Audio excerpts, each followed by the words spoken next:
Have you ever paid attention to the conversations you have with yourself when no one is listening? Those silent words that define how you feel about yourself, how you face each day, and that determine, without you noticing, the course of your entire life. Carl Jung, one of the most profound psychologists of our era, discovered something amazing, that the most powerful healing doesn't come from outside, but from how we learn to talk to ourselves. Until you make the unconscious conscious, it will direct your life and you will call it fate, Jung warned us. Every day, without realizing it, we create our reality through the internal dialogue we maintain. Think about it for a moment. What have you told yourself today? Have you been your best ally or your harshest critic? The way you talk to yourself has a power that very few recognize, and it's the first step toward true personal transformation. Right now, thousands of people are trapped in cycles of self-sabotage, toxic relationships, and lives they don't want, simply because they never learned to listen to and transform their internal dialogue. Jung understood this perfectly when he said, "Know all the theories, master all the techniques, but as you touch a human soul, be just another human soul." And the first soul you need to touch with compassion is your own. Our unconscious mind, that vast territory that Jung explored with courage, records every word we say to ourselves. Every "I can't," every "I don't deserve," every "I'm not enough" becomes an instruction that our deepest being accepts as truth.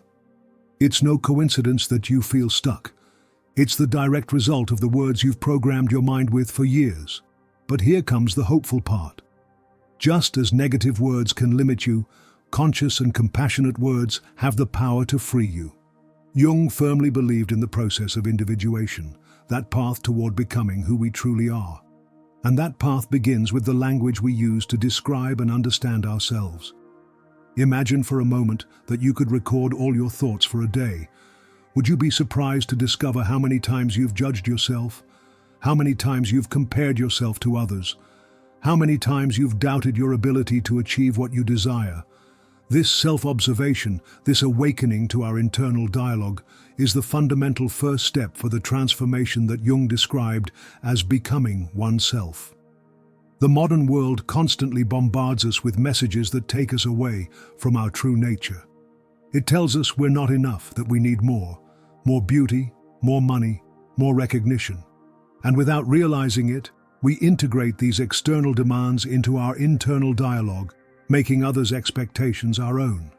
Jung warned, most people are not what they believe themselves to be, but what they have been told they are. When you begin to pay attention to how you talk to yourself, you discover something fascinating. Many of those voices aren't even yours. They're echoes of parents, teachers, partners, even strangers who at some point left an impression on you. Jung called these complexes, those groupings of emotionally charged thoughts and feelings that influence our behavior without us being aware of it. It's time to ask yourself, how many of those critical voices truly belong to you? And how many are simply inherited patterns that you never questioned? Because true healing begins when you can distinguish your authentic voice from those you've internalized throughout your life. The first act of rebellion against what limits you is recognizing that you have the power to change the conversation with yourself. As Jung stated, "I am not what happened to me, I am what I choose to become." And that choice begins with every word you say to yourself in the silence of your mind. For Jung, the shadow represents those parts of ourselves that we have rejected, repressed, or denied. They are aspects that we consider unacceptable and therefore relegate to the unconscious. But here's the paradox. The more we try to deny these parts, the more power they exert over us. Jung expressed it clearly. What you resist persists. What you accept transforms you. Your internal dialogue is the perfect reflection of your relationship with your shadow. When you speak to yourself with contempt, when you judge yourself harshly for your mistakes, you are rejecting parts of yourself that ask to be integrated, not repressed. True healing begins when you learn to speak to all parts of yourself, even those that make you uncomfortable, from a place of understanding and acceptance. Remember the last time you made a mistake and punished yourself for it? Maybe you told yourself things like, "I always ruin everything," or "I never do anything right." These absolute statements are not only false but deeply harmful. They create an internal narrative of failure that reinforces itself with each similar thought. Jung taught us that shadow integration begins with recognition. Instead of telling yourself, "I'm a disaster," you can learn to say, "I made a mistake, like all human beings, and I can learn from it." This simple change in your internal dialogue opens the door to compassion toward yourself, an essential element in the healing process. The word you say to yourself not only reflects how you see yourself, but actively creates how you will feel and act. It's a circle that can be vicious or virtuous, depending on whether you are aware of it. Jung understood this well when he stated that your vision will become clear only when you look into your heart. Who looks outside dreams, who looks inside awakens. This awakening that Jung referred to is nothing other than full awareness of our internal dialogue. It is the moment when we stop being passive spectators of our thoughts and become their conscious creators. And in that act of conscious creation lies the true transformative power. Think about how you would speak to a small child who is learning something new. Would you ridicule them for their mistakes? Would you constantly compare them to other more advanced children? Would you tell them they will never be good enough? Of course not. You would speak to them with patience, with encouragement, celebrating each small progress. Why not offer yourself that same compassion? Jung reminded us that the meeting with oneself is one of the most unpleasant. That's why we avoid it. It's true that honestly looking at our internal dialogue can be uncomfortable. We may discover thought patterns that embarrass us, limiting beliefs that have kept us stuck for years. But that's precisely why it's so liberating. We can only change what we recognize. When you begin to observe your thoughts without judging them, when you can say, there's that critical voice again, without completely identifying with it, you are practicing what Jung would call a form of healthy distancing. You're not denying those thoughts, but you're also not allowing them to define you. You're creating space for a new way of talking to yourself. This distancing is crucial because, as Jung pointed out, everything that irritates us about others can lead us to an understanding of ourselves. Even our most fervent self-criticism can become a door to self-knowledge if we learn to observe it with curiosity instead of completely identifying with it. The transformation of internal dialogue doesn't happen overnight. It's a process, a path that requires patience and constant practice. Jung knew this well when he said, "The shoe that fits one person pinches another. There is no recipe for living that suits all cases." Your path toward more compassionate internal dialogue will be as unique as you are. Where to start? The first step is attentive listening. Over the next few days, try to notice how you talk to yourself in different situations. What do you tell yourself when you look in the mirror in the morning?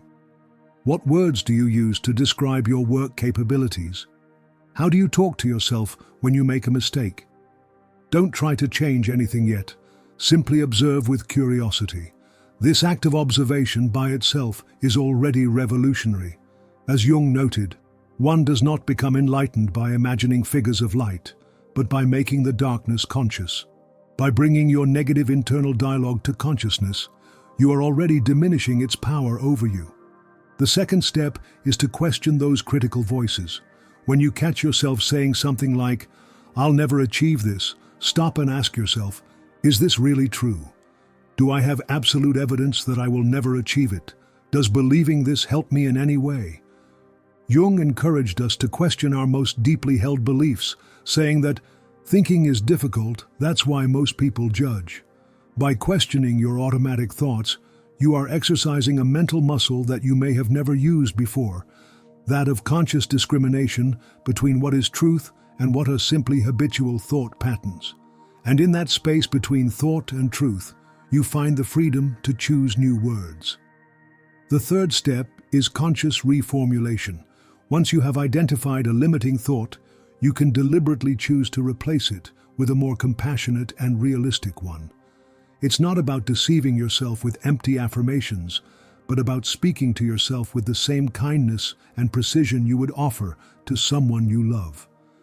For example, If you catch yourself thinking, "I'm a failure," you can reformulate it as, "I have experienced failures like all human beings, but that doesn't define who I am or what I can achieve in the future."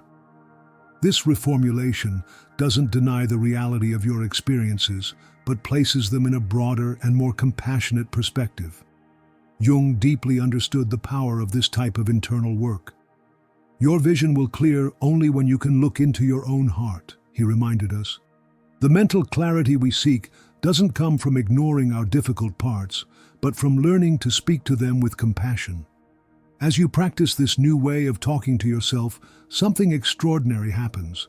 Your relationship with yourself begins to heal. And as Jung discovered in his extensive work with patients, when you heal your relationship with yourself, all your other relationships begin to transform as well. Have you noticed how we tend to treat others the same way we treat ourselves? If you are relentlessly critical of yourself, you likely also harshly judge those around you. If you deny yourself compassion when you make mistakes, you probably have difficulty forgiving others. Jung expressed it clearly. Know all the theories, master all the techniques, but as you touch a human soul, be just another human soul. This is the domino effect of internal healing. It begins with the words you say to yourself and gradually extends to all your interactions. People who learn to speak to themselves with kindness tend to establish healthier boundaries, choose more nurturing relationships, and communicate from a place of authenticity rather than from lack or fear. Jung firmly believed in the connection between our inner life and our external circumstances. Until you make the unconscious conscious, it will direct your life and you will call it fate, he warned. Your internal dialogue, that constant conversation your mind maintains, is perhaps the most powerful aspect of your unconscious that you can make conscious. Think of it this way: if you constantly tell yourself that you don't deserve love, what kind of relationships will you attract into your life? If you repeat that you will never have enough money, what financial decisions will you make? If you convince yourself that your opinions don't matter, how will you behave in social situations? The words you say to yourself don't just reflect your reality, they actively create it. It's fascinating to observe how our perception of the world changes when we change our internal dialogue. Jung experienced this in his own life and with his patients. "I found that I cannot expect crystal clear water to flow from the spring if there is no crystal clear water at the source." Mental clarity begins with clear and compassionate words toward oneself.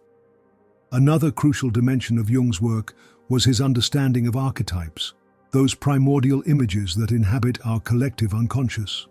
One of the most relevant archetypes for our topic is the inner critic or inner judge, that voice that constantly evaluates our actions and finds faults in them. This inner critic is not inherently negative. In its balanced form, it helps us maintain ethical standards and continuously improve.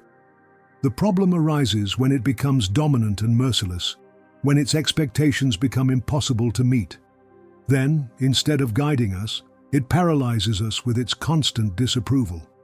Jung taught us that we cannot simply get rid of these archetypes, but we can enter into a more conscious relationship with them. In the case of the inner critic, this means learning to listen to it without being consumed by it. The acceptance of oneself is the essence of the moral problem and the epitome of a whole outlook on life, Jung said. How do you change your relationship with this inner critic? Begin by recognizing it as a part of you, not the totality of who you are. When that critical voice arises, you can say, there's my inner critic again. What is it trying to protect me from? What does it need to feel safe? This type of internal dialogue transforms the critic from a tyrant to an advisor, and that change makes all the difference. Jung also deeply explored the concept of the persona, that mask we present to the world. Often, there is a painful disconnection between how we present ourselves externally and how we talk to ourselves internally. We can appear confident and capable to others while crumbling in self-criticism when we are alone. This discrepancy creates an internal tension that Jung considered the source of much psychological suffering. The persona is a complicated relationship between individual consciousness and society, a kind of mask designed to impress others and conceal the true nature of the individual, he explained. The healing of this fracture begins when we learn to talk to ourselves with the same authenticity and respect that we try to show the world. It's not about eliminating the persona completely, but about ensuring that it is a genuine expression of who we are, not a facade that hides our true self. This process of aligning our internal dialogue with our external expression is what Jung called individuation, the path to psychic wholeness. Individuation means becoming a single, homogeneous being, and insofar as individuality embraces our innermost, last, and incomparable uniqueness, it also means becoming one's own self, he wrote. And here we come to one of Jung's most profound teachings, the idea that psychological health does not consist of eliminating our negative parts, but of integrating them into a more complete whole. I am not what happened to me, I am what I choose to become, he reminded us. That choice manifests first and primarily in the words we choose to describe ourselves. Imagine for a moment that you could hear the internal dialogue of the people you most admire. You would be surprised to discover that even they struggle with doubt, fear, and self-criticism. The difference is that they have learned not to let those voices have the last word. They have cultivated a more balanced internal dialogue that allows them to move forward despite doubts. Jung knew this well. Know all the theories, master all the techniques, but as you touch a human soul, be just another human soul. The shared humanity that unites us includes the universal experience of doubt and self-criticism. None of us is alone in this struggle. And what about the moments when we simply cannot access kind words toward ourselves? Jung understood that psychological change is not linear. There will be days when the critical voice seems deafening, when old limiting beliefs resurface with renewed strength. This is normal and part of the process. In those moments, Jung would invite us to practice what we might call compassionate distancing. You don't have to believe everything you think. You can observe those critical thoughts and say, I see that I'm having the thought that I'm a failure, instead of simply, I'm a failure. This small distance can be the space where healing begins. It's also important to remember that the change in our internal dialogue doesn't occur in a vacuum. We are influenced by the external voices we choose to listen to. Jung was a pioneer in recognizing how our social environment shapes our psyche. The shoe that fits one person pinches another. There is no recipe for living that suits all cases, he reminded us. This means that part of transforming your internal dialogue involves being selective with the external influences you allow into your life. Do the people around you reinforce your doubts or encourage your growth? Does the content you consume elevate you or sink you deeper into self-criticism? These external choices have a profound impact on your internal conversation. Jung also understood the importance of rituals and symbolic practices in psychological transformation. Creating small daily rituals to reinforce a more compassionate internal dialogue can be incredibly powerful. Perhaps it's writing 3 things you appreciate about yourself each night, or starting the day with a genuine affirmation that resonates with your deepest self. These rituals are not simple positive thinking exercises. They are anchors for a new way of relating to yourself. As Jung noted, who looks outside dreams. Who looks inside awakens. These moments of conscious attention to your internal dialogue are awakenings that, over time, can completely transform your life experience. As you progress on this path of transforming the words you say to yourself, subtle but profound changes begin to occur. Maybe you notice that you react with less defensiveness when someone criticizes you, or that you can genuinely celebrate others' achievements without feeling diminished, or that you can take more risks because failure no longer frightens you so much. These changes are signs that your internal work is bearing fruit. As Jung said, ultimately, the decisive factor is always consciousness, which can understand and assimilate the unconscious and its contents. Your expanded awareness of your internal dialogue is creating new possibilities in your life. But perhaps the most significant change is a growing sense of inner peace.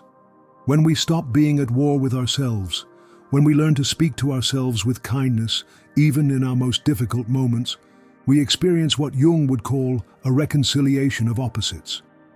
The parts of us that once seemed irreconcilable, our strengths and weaknesses, our successes and failures, begin to coexist in a more harmonious whole. This peace doesn't depend on perfect external circumstances or the absence of challenges.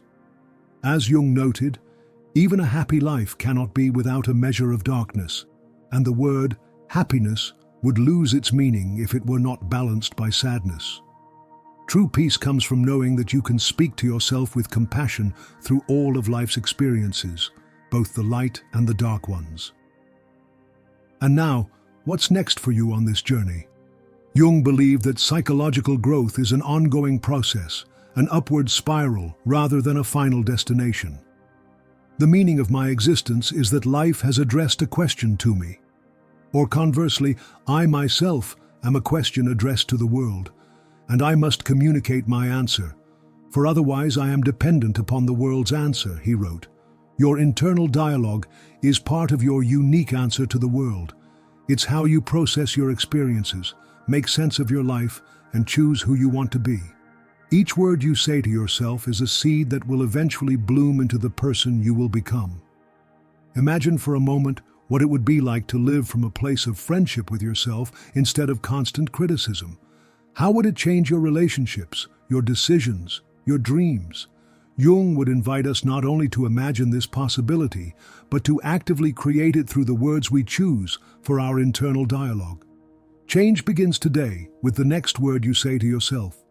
It can be as simple as noticing when you fall into self-criticism and deliberately choosing a kinder response. I am a human being doing the best I can with what I have at this moment. This simple phrase, said sincerely, can begin to undo years of negative internal dialogue. Remember that you are not alone on this journey. Jung spent his entire life exploring the mysteries of the human psyche and came to a conclusion that resonates deeply with our topic. Finding the meaning of life is man's most urgent task, as it becomes the spiritual bedrock that sustains him through all the trials and difficulties of life. And much of that meaning is discovered and created through the words we say to ourselves. If this message has resonated with you, I invite you to share it with someone who you think might benefit from hearing it. Sometimes the simple act of sharing a powerful idea can initiate a wave of healing that extends far beyond what we can imagine. Every time you choose a kinder word for yourself, you are contributing to a more compassionate world. As Jung reminded us, one does not become enlightened by imagining figures of light, but by making the darkness conscious. By making conscious and transforming your negative internal dialogue, you are illuminating not only your own path, but also that of those around you. Thank you for this time you've dedicated to exploring with me the profound impact of the words you say to yourself. If this message has ignited something in you, I'd love for you to share your reflections in the comments. What kind word will you tell yourself today? What pattern of internal dialogue have you noticed that you're ready to change? Don't forget to subscribe to this channel if you want more content that helps you delve deeper into the teachings of Jung and other great masters. Remember that the deepest healing begins with the word you say to yourself. As Jung taught us, the path to wholeness is not eliminating our difficult parts, but learning to speak to them with compassion. That journey begins today with the next word you choose for yourself. Thank you for being here. Until our next meeting, I wish you an internal dialogue full of compassion, clarity, and courage to be who you truly are.